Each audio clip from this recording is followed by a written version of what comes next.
Денеска правиме пица за тесто. Се што ви треба е брашно, квасец, вода, малку мед и сол. Прво што треба да направите е да наполните 100 мл не многу топла вода, потоа да го истурите квасецот, една лъжица мед,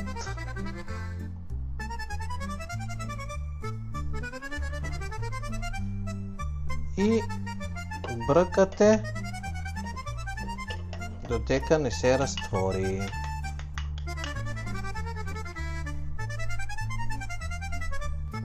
После оставате 5 до 10 минути смесата да се дигне, да фане коричка отгоре, тогава значи е добро.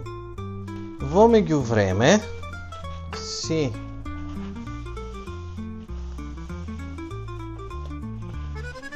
во сад си ставате 200 грама, 200 мл вода, оти веќе 100 имаме со смесата со квасецо и медо. 400 грама брашно, убаво брашно за пица е това.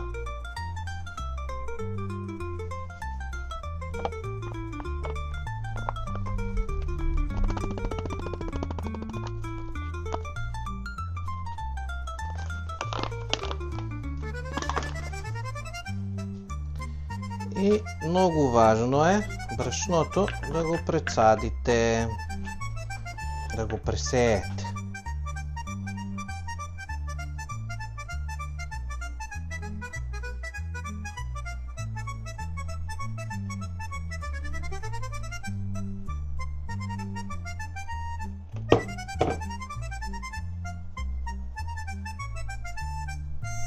Пресейваме брашното.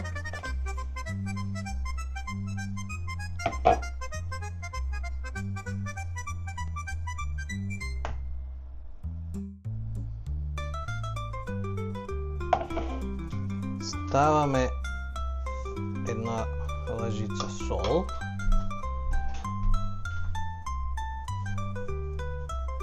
или 2 маленки сол,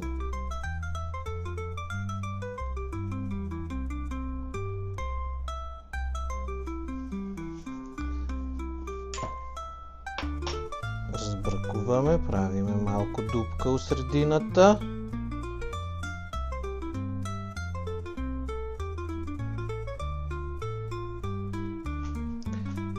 И додаваме квасецо и водата.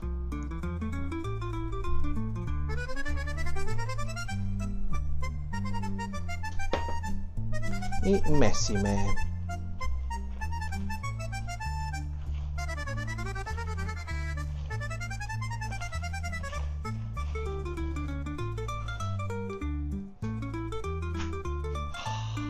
И оставате брашното да скисне за сат, 2, 3 или 24 сата, е най-убаво да ферментира, ако имате време, и ќе видиме после каква ќе изпадне пицата.